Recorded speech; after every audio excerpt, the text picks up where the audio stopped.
नेता विपक्ष राहुल गांधी पटना आए थे बिहार, तीसरा दौरा था। वो दरभंगा गए थे और दरभंगा में छात्रावास अंबेडकर ग्राउंड में जाने से बिहार सरकार ने उनको रोक दिया। क्या कारण था मैडम? अगर आप कारण पूछते हैं कि बिहार सरकार ने रोक क्यों दिया, तो सर्वप्रथम तो ये नज़र आता है, पहली दृष्टि में अम्बेडकर के जो सिद्धांत पर चलने वाले लोग हैं वो जाग न जाएं। अगर वो जाग जाएंगे तो शायद इनकी सत्ता को डगमगाने की स्थिति में पहुंचा देंगे।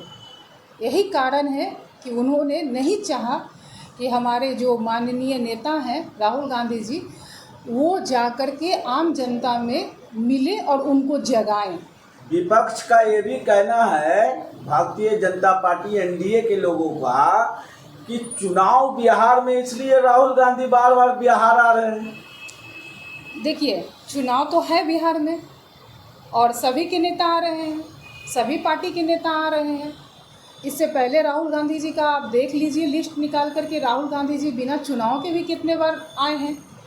और वो जब हमारे अध्यक्ष हैं तो वो तो आएंगे ही, और जब चुनाव का समय चलेगा तो सभी दल के नेता आते हैं। इसमें तो विरोध करने वाली बात तो कहीं से नज़र नहीं आती है। एनडीए को लगता है कि राहुल गांधी का बिहार दौरा पच नहीं पा रहा है। अब नहीं पच पा रहा है क्योंकि कांग्रेस शुरू से आम जनता के साथ, पहली पंक्ति में जो खड़े लोग हैं उनके साथ, सबसे निचली पंक्ति वाले लोगों के साथ खड़े रहे हैं। तो कांग्रेस को किसी भी तरीक़ा से, कांग्रेस को गलत प्रचार से लोगों को भरमा दिया गया। विपक्षी ने कांग्रेस के खिलाफ बहुत सारे प्रचार कर उन्हें लोगों को गुमराह किया। जब आज आम जनता, निचले पंक्ति में खड़े लोग, गरीब लोग, अंबेडकर के सिद्धांत को मानने वाले, लोहिया के सिद्धांत को मानने वाले लोग जब जाग रहे हैं तो उनको तो तकलीफ़ होना स्वाभाविक है। राहुल गांधी से इतनी तकलीफ एनडीए को क्यों है? घबरा गए हैं क्या? तो अगर घबरा रहे तभी ना, वो हर जगह जाने से एयरपोर्ट पे रोका जा रहा है, उनके जाने से लोगों को उनको दिक्कत हो रही है, उनके भ्रमण से दिक्कत हो रही है।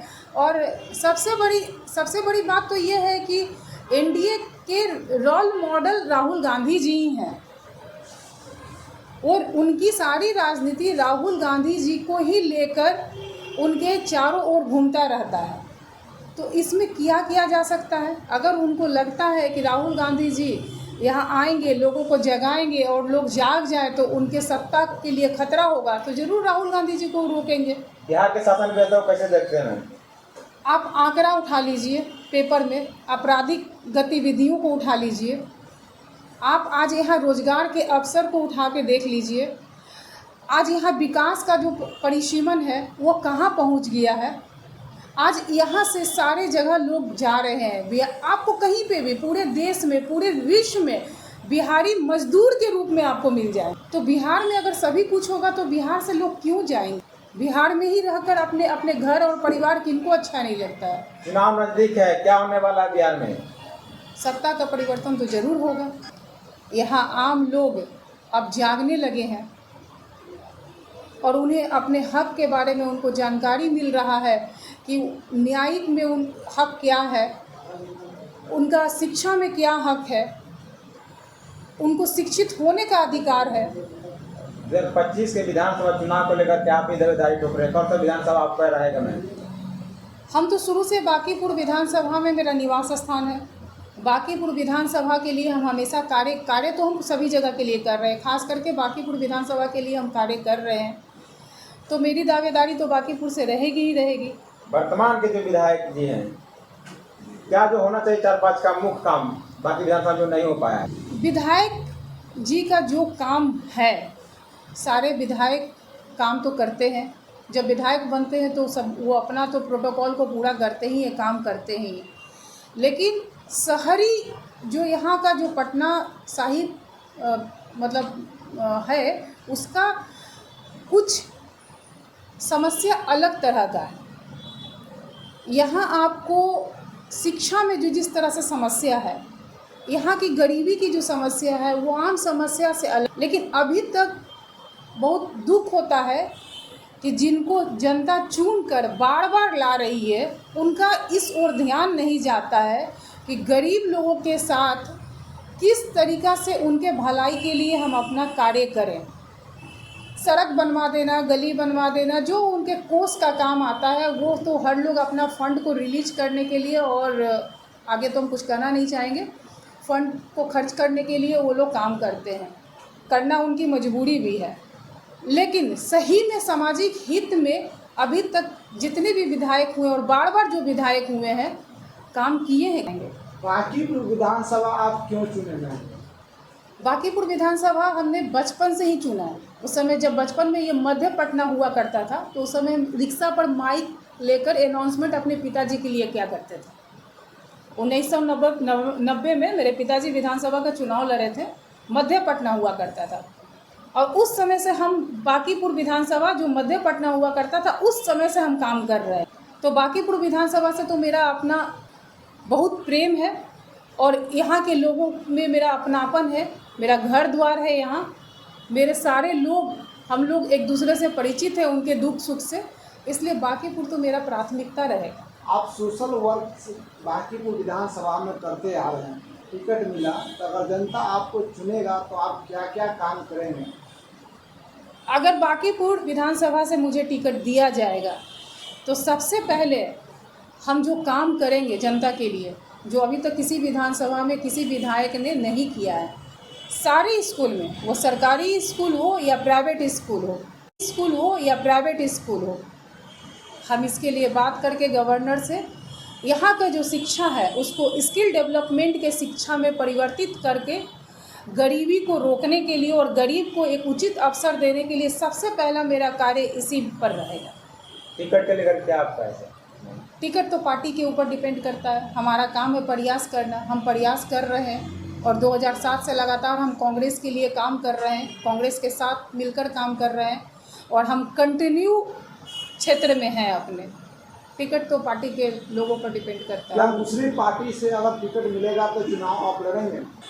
अभी तो इस विषय पर हमने विचार नहीं किया और शुरू से हमारी विचारधारा कांग्रेस के साथ ही। अगर ऐसा हो कि कोई आपको बोले कि हम आपको बीजेपी से या किसी और पार्टी से टिकट दे तो क्या आप कांग्रेस को छोड़ेंगे? अभी हमारा कोई इस पर विचार नहीं है, हम शुरू से कांग्रेस के धारा के साथ चल रहे हैं और आगे भी कांग्रेस के धारा के साथ ही चलेंगे। कांग्रेस का विचारधारा क्या अच्छा लगता है?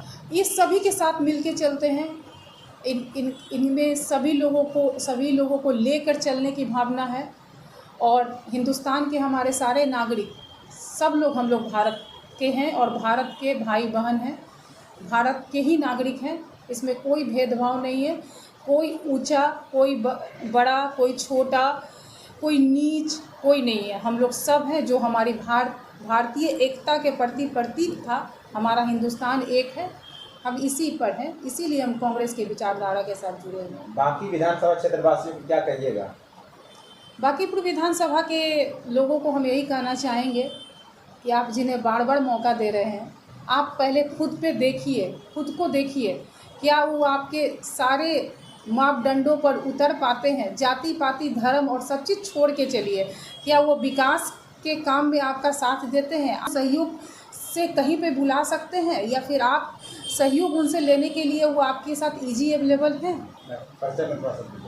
मेरा नाम ज्योति गुप्ता हुआ, पूर्व वार्ड पार्षद। मैं अभी वर्तमान में अधिवक्ता भी हूँ और कांग्रेस पार्टी में भू संपदा पदाधिकारी वर्तमान में हूँ। एक सवाल मैम कांग्रेस को लेकर, 1990 से पहले कांग्रेस जो बिहार में 25% वोट के साथ ये बिहार में थी, लेकिन 90 के बाद लालू प्रसाद यादव के उदय होने के बाद 9.5% उनका वोट बैंक बन गया है। तो आपको नहीं लगता है कि कांग्रेस बिहार में हाशिए पे आ गई? हाँ, ये बात सही है कि कांग्रेस हाशिए में आ गई है, क्योंकि बहुत सारे क्षेत्रीय पार्टी का उदय हुआ। देखिए, जब हम असफल रहते हैं तो सबसे पहले हम अपने अंदर ही झांकते हैं, तो हमारी कुछ खामियां होंगी, हम या फिर हम लोग उस चीज़ पर वर्कआउट नहीं कर पाए होंगे। खामियां तो है, कमजोरियां तो है, हम असफल हुए हैं तो ज़रूर हमारी ही खामियां होंगी। मैम, एक समय था जब दलित, स्वर्ण और मुसलमान वोट, सारे वोट कांग्रेस को ही जाते थे, लेकिन अब और वोट जो है वोट प्रतिशत में 9.5% जो वोट आ गया है उसमें कुछ कमी आ गया है। क्यों ऐसा कमी आया? देखिए, सबसे क्या पहले बदलाव हुआ? तो हम एक बात बोलेंगे, हम किसी भी जाति में, किसी भी धर्म में और किसी भी वर्ग में हम किसी को नहीं बांटना चाहते। हम ये चीज़ बांटना चाहते हैं कि अगर हम विकास के मुद्दे पर बात करते हैं, अगर हम विकास सभी को लेकर अगर विकास करते हैं तो ठीक है, हम 9% पर आ गए हैं, इसमें तो कोई किंतु परंतु नहीं है। लेकिन सबसे पहली बात है, हम फिर से जागे हैं और हम फिर से पुराना ही जोश को लेके, जिस समय हम लड़ते थे अंग्रेज़ों से, आज भी हम देश के बुराइयों से लड़कर हम फिर से आगे आ रहे हैं